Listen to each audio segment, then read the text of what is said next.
Hello, and welcome to World Radio Day 2024.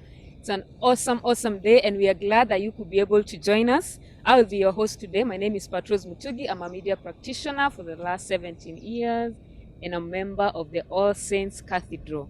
Let me first start by thanking my Reverend here and Reverend Ignatius Malimo of the Youth Church and our Provost, the very Reverend Canon Ivan Somolo, for allowing us to have this discussion. And when we're talking about World Radio Day, we are looking back at where we have come from, where we are at, and where we are headed. So the World Radio Day is marked globally every year. And the reason for this is because of the milestones that radio has had over the years. The 2024 theme is a century of informing, entertaining, and educating. And we are looking at how it has impacted, how the radio has impacted generations over the years. And when we were discussing about this World Radio Day, we realized that Generation X, Generation Y can quite resonate with when radio was radio, when you literally had to carry the radio from the sitting room to the bedroom to a common area for everyone to get to listen to radio. And during those days, we also had charging of the batteries. I remember we'd remove the batteries and take them outside to charge during the day. And that was when Ever Ready was Ever Ready. Generation X and Generation Y can resonate with radio when radio was radio, and you literally had to walk with the radio from one room to another so that every member of the family could get to listen to the news. And by then, news was actually at 1 p.m. and 7 p.m. And those are the days when we used to remove the batteries and charge them during the day. Remember, our parents never allowed us to listen to radio during the day. It was a waste of the battery, and that was when Ever Ready was quite Ever Ready. And for those families that were lucky enough to have Energizer, those were dynasties back then. And those again are the days when we had KBC as the only station. It was not a 24-hour station. You had to wait until a certain hour for you to be able to listen in. And like I said, news was at 1 and 7 p.m. and that's when you'd wait to listen to everything that has happened during the day. The Generation Z may not quite understand what that is because they have found technology and digital impact that has changed the lifestyle and the way we behave when it comes to listening of radio. And as we look at all these and where we have come from, where we are at and where we are headed, there's no better way to look at this and have this discussion by doing it myself. And that's why today I am joined by a great team of legends. They have been here, they have seen it happen, and they are still in the field, so they are able to tell where it's heading. Are we doing away with radio? Are we going to have radio forever and ever? And with me here are two gentlemen that most of you may know, and I just want them to introduce themselves because their shoes are too big. I don't even think I'm fit to be interviewing them, but I'm glad that they agreed to come and be part of us. Thank you so much, gentlemen, and welcome to the show. Twitter legends. Hey, my legend. Making us feel old. Hey, my legend, bana. Hey. Okay. Karibuni sana. Thank you. And thank you so much for making time. We know you are busy, and we are glad that you made time. Awesome. So I'll start with you, Okumu, and Yes. I'll allow you to introduce yourself. Okay. Na useme usifiche kitu. Usiposema nitasema. Okay. Aya. Check it up. James Okumu, James Martin Okumu, are the names my parents gave me. I'm a pastor, but I've been in the media space for the last 10 years. I actually stumbled into radio way back in 1999. Did radio for 8 months and then left the radio space and went into pastoral ministry, then came back into radio actually in 2008. It's actually more than 10 years. It's from actually 2008 until now. And, as you were speaking, I was just thinking about how radio has been transformed over the years. Things are so different now than how they were back in the day. So that's me. Yeah, I'm on a PIN number, ID number, Shoe size. M-Pesa number, Fuliza number. Yeah. Maybe you can tell us, where are you right now and what exactly are you doing? Okay. Currently, I work with the family media. I do the breakfast show on both radio and TV from 6 in the morning until 8. So it's basically a show to help you kickstart the day. First hour is a devotional hour where we have conversations centered around the Word of God. We have a theme for each week. And then the second hour, we have conversations that relate to the family, parenting, marriage, money, things like that. Awesome. Yes, that's Monday through Friday. Okay. Yes. All right. Thank you so much. Asante. Ndiema, Yes. welcome to the show. Thank you. Please introduce yourself. Asante sana. Jemo is a true legend. The listener. He sends devotions. I get his devotions every early morning at 4. Is it 4 or 5? 4, yeah, 4. 4 a.m. So I use those devotions for your my show. devotions. So he's the real legend. So anyway, my name is Anthony Ndiema. Have been in the media space, I think it's 18 years now. Wow. Yeah, 18 years. Since 2005. Started, I'm a trained teacher professionally. But I just had an interest in radio, started off in Baraka FM, 2005. Did literally anything that can be done on radio. I did news, sports, I was a commentator, road shows, creative. That was a good foundation. Then later on joined Hope FM. I was there for 2 years, then went to Standard Media Group. So I've been there since then. Currently in charge of Radio Maisha and also holding in for all the other, they have 4 radio stations. But also, I also do a program on Sunday on radio. Yes. It's called Shangwe. So, yeah, so that's a bit about myself. And I love radio. Anytime, if you have an opportunity to choose between radio and TV, radio, any day. Radio. Yeah, very interactive. Awesome. Thank you, Ndiema. And when you talk about you handling Radio Maisha and 4 other radio stations, and also just being a head of programming, can you tell us the milestones that you have actually seen that have kept you relevant over the years? Because how you started back then and where you are at now, as in your mind as head of programming, I'm sure there's a shift. Tell us about it. Clearly, there's a major shift. One of the shifts is that then when we started, we were saying radio is mystery. Yes. So I was yearning to see how does James Okumu look like, and that was a beautiful thrill for radio. When we started off, Facebook and kwanza Twitter was never there. Now it's X, you know. Instagram was never there. Facebook had just come in very slow though. So mystery of radio. And there was something beautiful about radio. I mean, it's called radio by appointment. So you go to radio to listen to something very specific. Yeah. That is still there, but it's changed in many ways. So new media has changed the way radio is done today.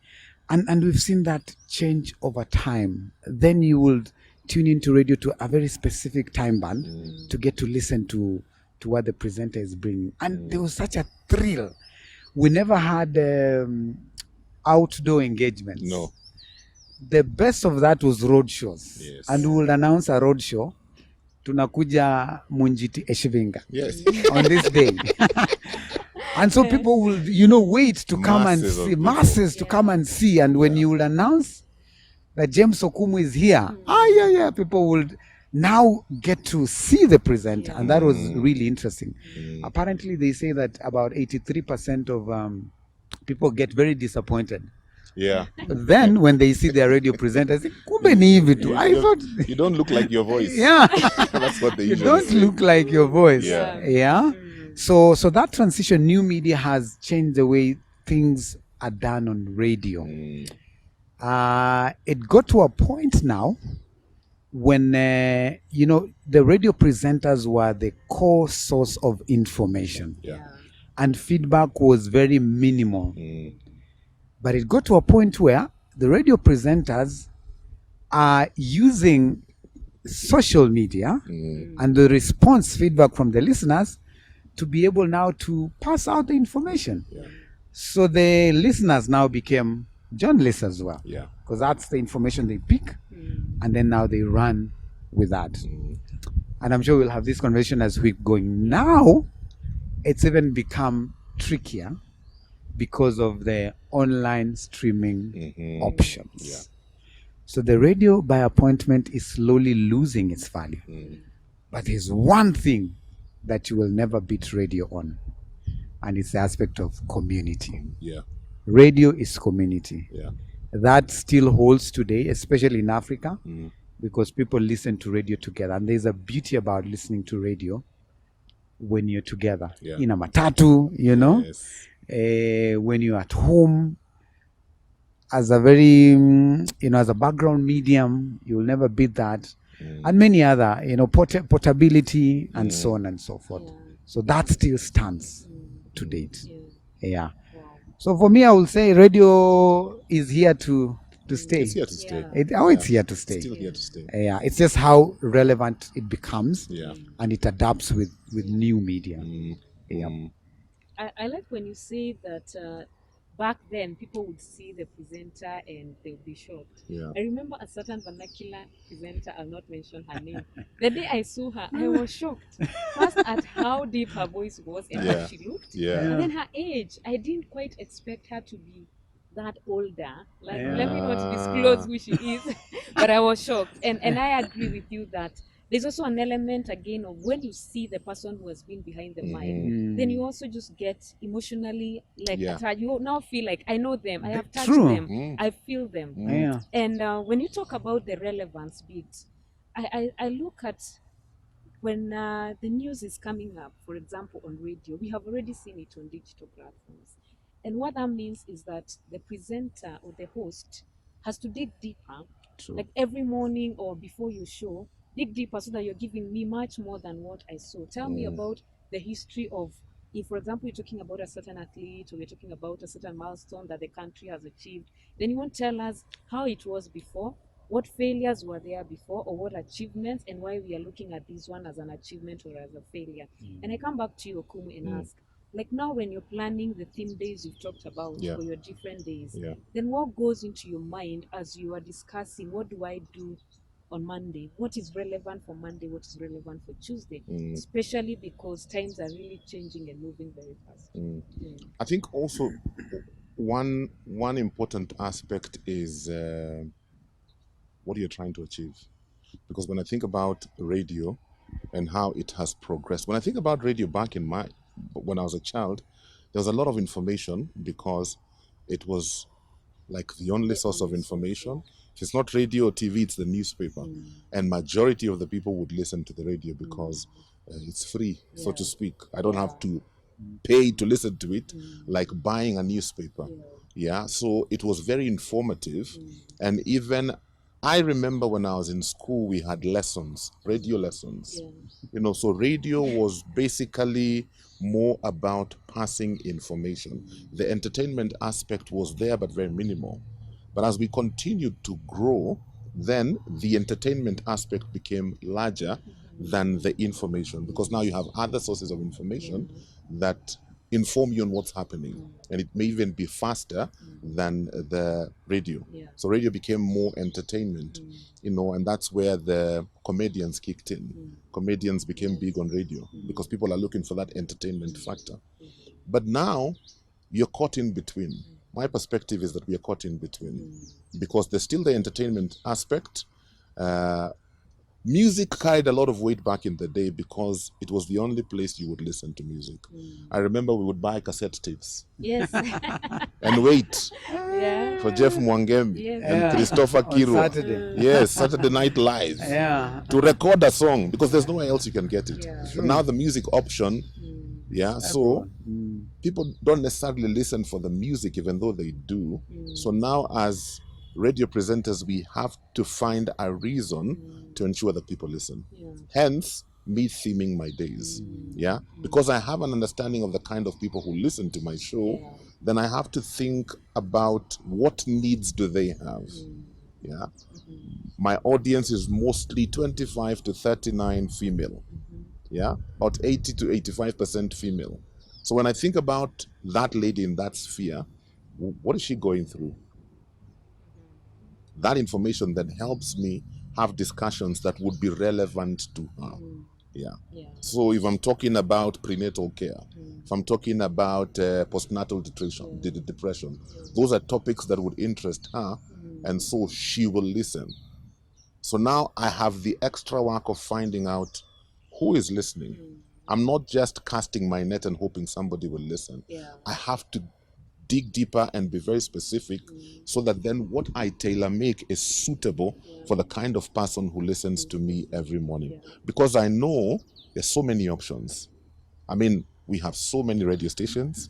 We have so many podcasts now that have eaten into that audience as well. We have social media that's eaten into that space as well. So it's no longer the space where I will listen because I don't have any other option. You know, it was either KBC National Service or KBC General Service. Yes. So since mimi wa kizungu hata nisikize General Service. Yeah, now if I listen to you for 5 seconds and I don't like you, you know, I can just one small twist on the dial, I have somebody else talking to me. And so if I'm not very keen to understand you, my audience, and what you need, then I will not be relevant to you. Yeah. True. So the work goes into understanding what do the people who listen to you need. Yeah. Your audience. And when you talk about audience, you're talking about 85% of your audience being female. And for you in particular, this is a Christian station. Yes. And we have seen that also in our churches today, most of the audience are female. So is it relational, or why do you feel like most of your target is female? I think men don't like being told. So they want more of entertainment. Men don't like being told. And most of those discussions are, you know, trying to solve issues. Like now, we are talking about parenting, or we are talking about money. Yeah. And I'm telling you, you need to save. And I'm telling you, if you're doing this, you're doing it wrong. Sometimes men want to figure it out for themselves. Yeah. Wow, Even when you talk to a lot of financial analysts, they will tell you it is women who seek advice. Men crash and crash, and then they seek advice. And then they seek advice. Yes. Somehow they figure it. Somehow, yeah. I think that is interesting coming from a man. I like the point you raised also on comedians, and I'll take it back to Ndiema, who is handling a couple of stations. What is the space of comedy? Because it started with a few stations, and now like all the stations have taken it up, where there's a main host, and then the co-host is a comedian. Interesting enough, it's reversing. Interesting enough, a few years, like 2-3 years back, and then, you know, going back, it was the main thing. If you look at, for example, the mainstream stations right now, you will find, even if it's a comedian who does not necessarily have an accent. You know, at some point it was, as long as I have an accent, yes, I am a comedian. You're a comedian. And it started during that time of Nyambane. You know, that's when things started changing. Mushamba. Yes. But there were people who changed that. People like Jalango. He does not necessarily have an accent, but he has a voice. He reasons, you know. So that is slowly changing. I believe people are also, you know, the more you grow with your listeners, the more they get, you know, they're also aspirational. They think, don't just give us an accent. Tell us something, that is more meaningful. So I feel it's slowly changing. What is happening right now, because the agenda for that was to enhance the entertainment value, right? But now the entertainment value is coming through something we call reality radio. Yes. Good example, Patanisho. Yes. Very popular. So your listeners now become your entertainers. Exactly. Waluya wanapigana. Hey. Uko Western. Now that's content for us. You get it? And now that so people are getting properties that are more reality to create the entertainment value. Yet the presenters, ni wale wana, you know, they just follow. And they keep so the more I think we are doing this, especially for commercial stations, listeners are contributing more to the content. There's, however, a danger to that, because now presenters have become lazy. Yeah. As long as I know this one will entertain me, I will just laugh. If no one calls in, you're doomed. Yes, Yeah. You're doomed. Because You have no no content. content, Yeah. to give to the people. Yeah. So, and I personally, I feel we need to get to a level where presenters get well prepared. They have something that they can give, beyond the commercial, beyond doing the mentions, but they have something that, at the end of my 4 hours or 3 hours, I can be very proud to say that I made a difference, either by inspiring, impacting, giving hope, or even changing someone's life. So that's really the desire. And I'm looking forward to a time when, even as we get to recruit, we'll recruit people who are solid and have something beyond just making people laugh. And a nice voice. And a nice voice. And a nice voice. Maybe I can jump in and say sure. something based on what Ndiema has said, because I think it's very important. When you think back to the Leonard Mambos, the Jeff Mwangemis, the Christopher Kiruas, the John Obongo Jr., when you think about when you think about those guys, because when I think about them, I don't even think I've gotten to their level. Number one, music was not digital, so you had music on either cassette tapes or LPs. So it's not like you get to the studio, because today I get to the studio and I already have a playlist. The playlist is there. They had to search the albums, arrange them in order, come up with a show where no one is responding to you. Back in the day, you had the salam cards. Would go to KBC, buy a salams card, fill it in, and then take it back. And then hoping, hoping they would read it on air. There's no calling in, no text, nothing. No chats. But those guys kept us glued to our radios. You tell me the manner of expertise they had. Nowadays, everything is digital. People call in, people SMS, people WhatsApp. People send you an audio note. And so I agree with what Ndiema is saying. As much as technology has made things easier, it's come with a tendency to make the presenters a bit lazy. You can just walk into the studio and I'll figure it out as I go along. Back in the day, you wouldn't be able to do that. You would crash. And it was actually written. You had an entire show prep written. Word for word, a script that guides you. Siku hizi hakuna, yani unaingia tu hivyo, kaende. Kana flow, and then you have all these groups of your fans. So you just activate them within the first 10 minutes, and they start calling in and sending messages, and out of that you have whatever discussion or you're laughing. Wow. So do you think we'll get there? I mean, do you think we'll get back to where then it's more content driven other than kaflow? Like when you're hiring Patrose for the next vacancy or the next position that's open, then you're looking at a Patrose who is not just about the voice, it's not just about the papers, it is content and the drive to research more, to have more content. Will we get there? We will not get there. And the reason why I say that is because social media is getting more fluid. We're getting more platforms. It's getting shorter and shorter. The retention span is getting shorter. Now they say, research says that it's 8 seconds. Wow. 8 seconds, done. And I'm done. I'm done. If you didn't have anything to say in 8 seconds, you're out. Look at even the adverts we get to watch. They're getting shorter and shorter. Platforms are giving you lesser words to say what you need to say. But this is the catch. Those who will survive are those who will have something to say. Yes. The reason why is because I can get anything I want elsewhere. Exactly. But if I have to come to terrestrial radio, I need to, like what you said, I need to come get something more. If the people who are doing news, the people who will succeed are the people who will give me different angles to the news. Because I get the news on X. One line, done. But now I need to come to 9 p.m. and get to see. So why this person died. Why? Yeah. What was the reason? You know, how did it happen? Mm. So the people who will survive, and there might not be many, are people who will have content that is rich and solid. So when I come there, I want to listen in to a deeper engagement. Yeah. And they will be there. They will be there. They will be there. I agree. Yeah. Yeah, Awesome. I agree. Yes, Brother Nat?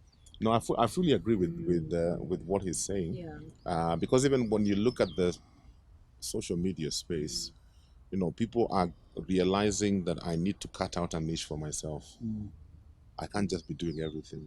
I need to have that extra if I'm going to attract a captive audience. And the same is true for radio or even just normal TV. Unless there's that extra, which means going the extra mile, putting in the extra hours, going beyond what everybody else can see, then you will not be relevant. Yeah, there are too many options. Yeah, there's something else I think about how you need to survive in the radio space. Think about, and I had a conversation the other day with the lady who's in charge of Spotify for Sub-Saharan Africa. She said something very interesting. I mean, currently Spotify is paying musicians, but more and more people are getting into those streaming services. Why? Because it is what is it called? It is on demand. Today, you know, Patrose, 10 years ago when you were told that you will not have an aerial watching TV, you will think you are mad. But look at people who are just streaming. Yes. I go to watch something on demand. I want to watch a comedian who said this. I want to watch an expose on this. So it hasn't really grown into radio, but it's coming. It's coming. So people radio stations that will have specifics on demand. For example, James, if you're having a very popular segment, you know, let's talk about parenting, for example. And that's a segment that is very popular. You pick it up, you put it on a streaming platform, for example, Spotify. And then every time people get to go there, you refer them to radio. You know, so your radio still survives, but again you're still pushing your message on the other side. So it's how to capitalize on what you already have. So popular segments, push them to be on demand on where it's working, and give them quality, you know, quality on another level. People are now going for quality. How do I get that sound to be really fine? So that I can listen to it as an experience. So as we move towards that, that's how we capitalize and grow. That's the future. And I think one of your stations, I won't mention it because I'm not marketing for it, has embraced the idea of being on radio and being on a digital platform. A majority of the people I've heard talking about the discussions they have watched, I hope by now you know which one. Yes. They have seen it way after, even some 3 days after. So they came across that video on a WhatsApp group or somewhere, and then now it triggers them to want to watch the discussions that are happening. And the discussions that are happening on that show. And I've seen many other stations also trying to embrace that. Initially, it was what I'm doing on radio, I do it on TV as well. Then now, they're now doing it on the social media platform. And then the video editor ensures it's cut in a way that it goes viral. So that is the future, and that's where we are heading. Yes. Radio is actually, I mean, the audio-visual aspect. You can't run away from that as well. So, for example, where I work, that station you've talked about, Spice. He has, that's why I'm he here. has put in the spice. Put in the spice. So it has different aspects to it. And the listenership on radio is not a big one. The biggest conversation happens online. But there are 4 angles to it. One angle is you listen it to radio. There's another angle where it's also streamed live on TV, so you can catch it on TV. There's another angle where you cut the pieces and you actually share it Yeah. as nuggets Yeah. on social media. But there's also another one called talking. It's called talking something. So you have the newspaper. Okay, you have the newspaper layout, but then inside the newspaper layout, you have that conversation going on. Yes. And that also now is something that pushes the newspaper. So it's 360 in many ways, and I think that needs to be done more, so that someone who missed, they can actually be able to catch it, and just possibly they will now come back to radio. The station. But even when you're selling it commercially, you're selling all the options. Yeah. There's this, and there's the other. Yeah, the radio has to change. Yeah. Something has to happen. Yeah. I think that's the advantage that social media and all these platforms have brought to radio. You can look at things from two perspectives. You can look at it as competitors, but you can look at it as an opportunity. Because when you think about how radio was done back in the day, if you missed the show, you've missed it. You've missed it. It's not like you can go somewhere and listen to it again. Then when we had the TV radio together, at least some TV repeats some of their shows, so you can wait for the repeat. But now with me wanting on demand, social media has helped with that. Social media also helps you keep a library. If you go to your page, all the things you've broadcast are there. So somebody can. I've known artists who did a song 3-4 years ago, and it never took off. But because of social media, it's like Christina Shusho's song. True. Shusha Nyavu.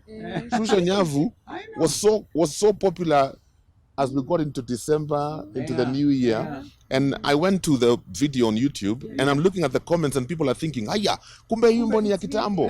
But it's been here. But you see, if we didn't have that option, then people would not have discovered it. So I think, when all these platforms merge together, I think all things work together for good. They do. Yeah. I think even Mzabibu is also not a charisma. It's a 19. Now it's very interesting. So we went and did a bit of research. Yeah. The gentleman is, what's his name? So the guy has been singing for such a long time. But when this song was picked, he's a guy from Kilifi, Hugo. Yeah. He's been singing choirs in church for a long time. So when the song hit out and people started doing challenges, then people told him, "Hey, relax." So they took that song. They just did a cover to it, a pictorial cover to it. So now he has a YouTube channel. Now with all his songs, and that song has, I think, the last time I checked, was about 200,000 views. Lakini ni song ya kitambo, Firirinda. Firirinda, the same, yeah. So people are just discovering that you can't still be there. You have to align with the time. And I like that, and I hope it's a learning lesson to all the radio hosts and presenters who are listening to us. Just ensure your content is on demand, so that we can always look for it, we can always trace it, and even get to know you. Sometimes in the small circles, you think Patrose means celeb, only to realize you're actually not. But like we are saying, even if it takes some time, if you keep the content relevant, we will definitely find you and we'll start following your pages and your show. And allow me to divert a bit from where we are at. Right now, I know we are talking more about the future. And I want to go back a bit and ask James, especially when it comes to the church and the impact that the church has on all these conversations and especially on radio. I know for a long time we have said that man bites dog is not news. No, man. Dog bites man is no news. Like so. Man bites dog. Yes. And that is what we want to hear. And it has become worse to date, because it's what we want to hear. And like you said, the first 5 minutes I'm listening and I'm like, no, I've had a hard day, a bad day. What is this one telling me about financial advice? I switch off. I want something else that is. And we've seen it. I don't want to talk about it here, but we've seen it. Every time you open the news, there are all those stories that can even traumatize you. But that is what people want to hear. And sometimes you even wake up and you want to go to your laptop and Google what happened after that lady was found in a room and all that and all that. And I ask myself, what is the position of the church in all these conversations? Mhm. Because you represent a Christian station, Yeah, and you have been in that space also for a long a long time. Yeah, please tell us. I think the church has a lot to learn where the media space is concerned. The church is the one that needs to learn. I think the church has a lot to learn. I like that. Yeah, I think the church is kind of lagging behind where the media space is concerned. I'll give you a good example. I remember we even preached sermons against social media. And then COVID came calling. Yeah. And then we were there saying, subscribe to my channel. Yeah. By then, guys had gone, guys had Yeah. taken off. Yeah. I personally think every church, especially mainstream churches, should either have a radio station or a TV station or both. And even if that is too expensive, I believe every church should be doing something online consistently. There's one time I threw out a question on my social media page, and I asked specifically to pastors and Christians, if I was to give you 2 hours in the evening on radio, what would you do? I think you know what 99% of the people said. They would preach. Yeah. And I said, I'm not looking for a preacher. Yeah. Can you give me something else apart from preaching? Yeah. And I think that's where the church has slept. Because when we think media, we think a pastor preaching. There's so much more that we can offer. Yeah. Things are happening around us every day. Yeah. How can we create content that addresses the everyday issues? Yeah. As much as you're informing me this is what's going on, but you're also offering solutions based on the word of God. Something that's relatable, something that's not judgmental, something that doesn't make me feel like a sinner, something that's entertaining as well, because entertainment is not a sin. True. Unless you're drifting off into those other alleys that we don't want to drift off into. Yeah. So I personally think the church needs to arise. Yeah. I mean, let's imagine SEK. SEK is all over. Sichomi. SEK is all over. Yeah, true. Yeah. No, I agree. If SEK had a radio station, you don't even need anybody else to support it. Yeah. Just the members of the church will keep it running. Yeah. SEK should have a social media page that has more followers than Citizen and KTN and Nation. Why? Because all your church members should be there. But if you're not giving them something that is of value to them, so to speak, then they would rather go somewhere else.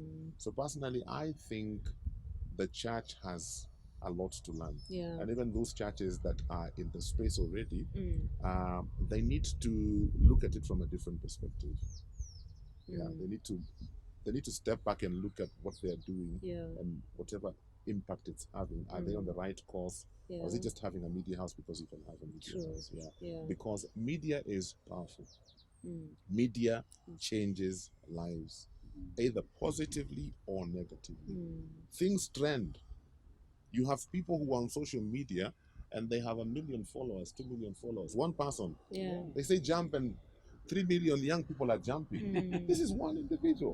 They wield so much power. Sembuse Kanisa. Yeah. And we have the message of life. So only if we learn how to package this message, learn how to package it for radio, learn how to package it for TV, learn how to package it for social media. Because all of them are media, but they are not the same. The dynamics are very different. True. Yeah. Every church should have a TikTok account. Yeah. Yes. Because the people on TikTok are the future of the church. That's true. They're the future of the church. The same way we used to wonder how do we reach out to the youth so that they come to church. Yeah. Now that is where they are at. So if you're not there, you think you'll go to evangelize to them and they will listen to you? No. We'll keep pointing fingers. Wako hapo. Yeah. With their challenges, whether they are good challenges or bad challenges, that's where they are. I don't know what Ndiema thinks. I've had the privilege of being on both ends. Yes. Oh yeah. So, Yes. I was actually coming to you. Yes. Yeah. So look at Christ himself.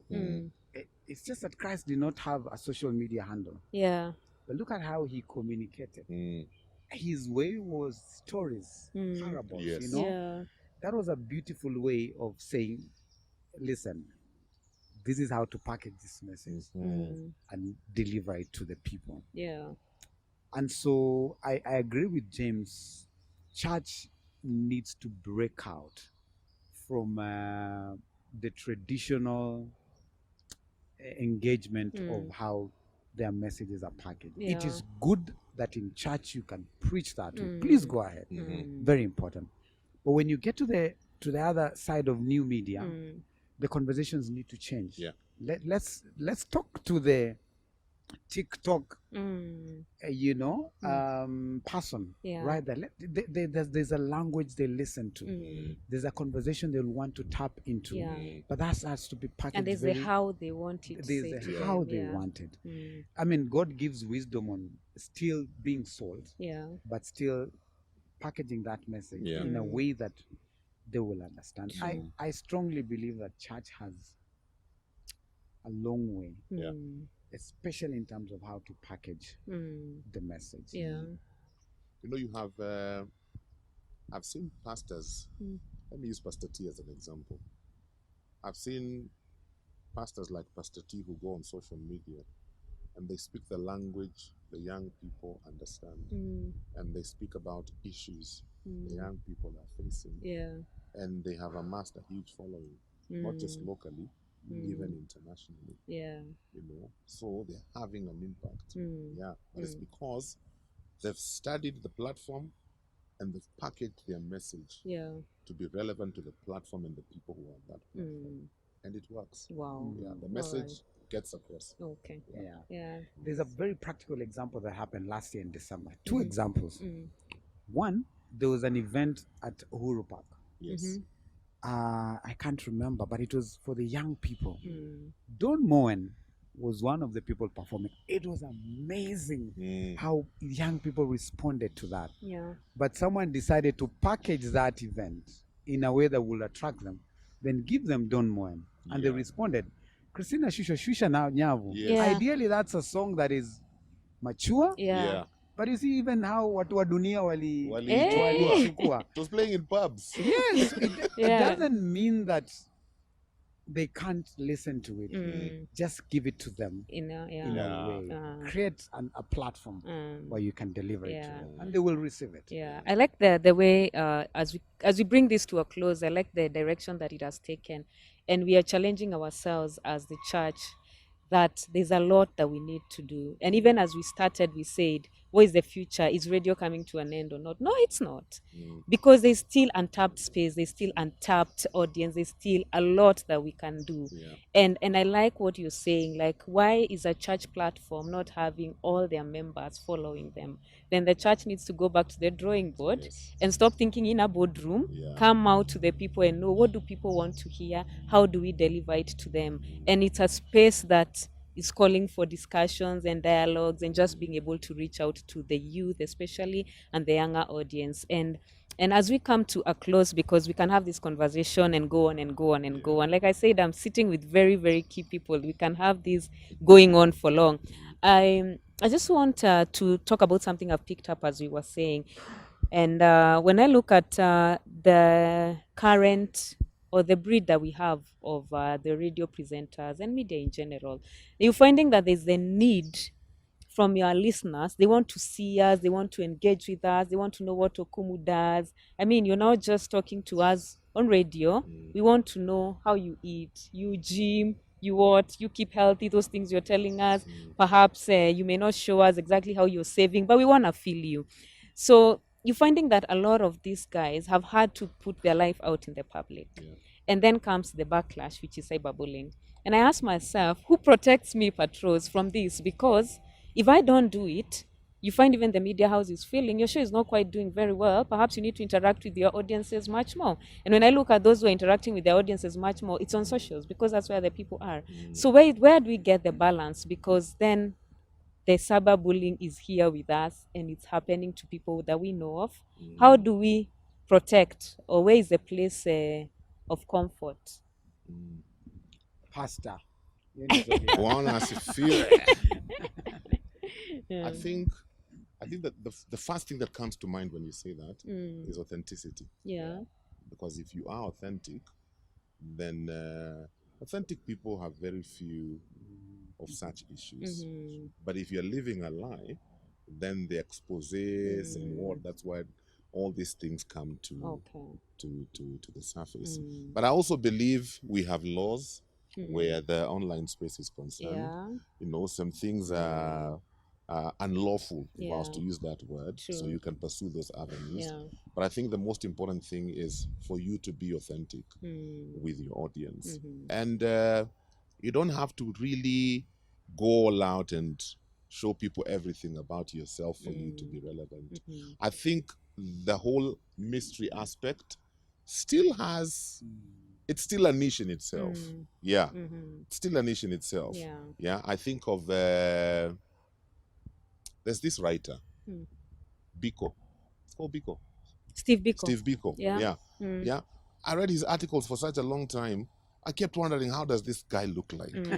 He writes so well. How does he look like? You know? And today I don't even think I know how he looks like. That mystery aspect, I think, is still relevant. I just think it's how you package yourself. I think people get under pressure to try and impress. And so because so-and-so is doing this and doing that, and it seems like people like them, then I want to be like that person. Be authentic. Just be yourself. Because if you try and be like somebody else, that's when you'll make mistakes, or people will realize you've been lying to them, and then the backlash will come. But I've realized when you are authentic, and people start the cyberbullying. I don't know whether you've experienced this. I've experienced it, where somebody wants to come at me, or somebody criticizes a devotion I wrote. Imagine I never say anything. The people who follow me, they come to my defense. They fight for me. They say, we know this guy. We've been with this guy for 15 years. Now you think you know him. As we have his history, you know. But it comes because you've been authentic. All through. I don't know what Anthony. They are called the keyboard warriors. Yes. Those. Na wakosangi data. They pull it out. Those guys, it's from my understanding. Every person who has had an issue with cyberbullying many times are people who've tried to paint a picture that sometimes is not right. So from it, and it could be true. You know, I'm driving a Discovery 4, you know, all those things. So what I've been doing, I've been trying to tell the guys, it's happening. And sadly, you are saying, it might not be happening there, but it's happening here. So these guys wanakuanga wamekuwa care wanted. Unafikiri tu wewe ndio unakuanga inakuhapenia. So it happens to you. Wewe tu ndio uko na watoi wa poa. Sisi hatuna watoi. Wewe tu ndio unaendesha magari poa. So over time, when they get an opportunity, they lash out at you heavily. So what James is saying is, be authentic. I might be driving the Discovery 4. I don't have to be showing it everywhere. You know, I know there's a push of, you know, the more you show it, the more people want to ride on you. But people also love authentic and genuine. So live genuine. Show genuine. When the time comes for, and you know, the truth always sets you free in all ways. All right. Parting shot. We need to bring this to a close, guys. Parting shot. You need to watch my show. I don't know what other shows you're watching. You watch me every morning, family, radio, and TV. On what frequency? 103.9 is the frequency. We have good conversations every morning. But also my parting shot is to the churches. We have a space where we can do a lot more. Let's jump right in. And let's utilize the young people in our churches who are already in that space. Let's give them some of these responsibilities. You'll be amazed at the kind of ideas and the content that they can come up with as you guide them. You'll be so amazed. Thank you. Thank you, Ndiema. For me, I think radio is here to stay. We just need to adapt to the changes. The beauty about technology is that today I take my phone and record an audio that I send to an editor in church who edits it, packages it, and they become announcements. So it's gotten closer. So we need to use that even as a tool for ministry, you know? And for church, I think let's innovate more. Let's not fear to step out and be creative. Yeah. Let's be creative. Let's allow the young guys to do challenges in church. You know, so that those challenges make meaning. If we want to bring in the world to church, let's allow our young people to participate. Still have solid conversations, but you know, let the conversations be something that they enjoy doing, and it can impact the others who are outside church. Wow, awesome. Thank you so much, gentlemen. Those are words of wisdom, and we are so glad once more that you found time to come and be with us and to have such an enlightening conversation. We are very, very grateful, and may God bless you and bless your work. And even as you continue to impact many others that are coming after you and after us, we pray that God will use you so that then there'll be men and women who can impact the society. And bearing in mind, like you said, that the generations that are after us have different behavioral habits, they have different coping mechanisms, and so the people that are coming after us cannot think the way we do, or the way the people before us did. So may God give you the grace and the wisdom. And again, when we call on you once more, please find time and join us. Thank you so much, our viewer and our listener. We are so glad that you found time to join us in this amazing conversation. Feel free to give us your feedback and your comments in the comment section, and we are willing to continue engaging further on this conversation. A special shout out to the All Saints Cathedral Media team. We are so glad that you are able to do this for us and ensure that it goes to the world so that they can get to understand where we are coming from, where we are at, and where we are headed as radio. To all our viewers and listeners, if you know any radio presenter, producer, technician, you know the radio crew, please holler at them or send them a message and just wish them a happy World Radio Day, because we know that, like the team has said, it's not easy waking up every morning and just sitting and talking to millions of people, bearing in mind that where maybe you've woken up with your bad days, you're going through a lot individually at home, but you have to put on a brave face and talk to people. It's not easy. So send them a message, call them, and wish them a happy World Radio Day. Thank you so much. We hope to do this another time, and may God bless you and keep you safe. Bye.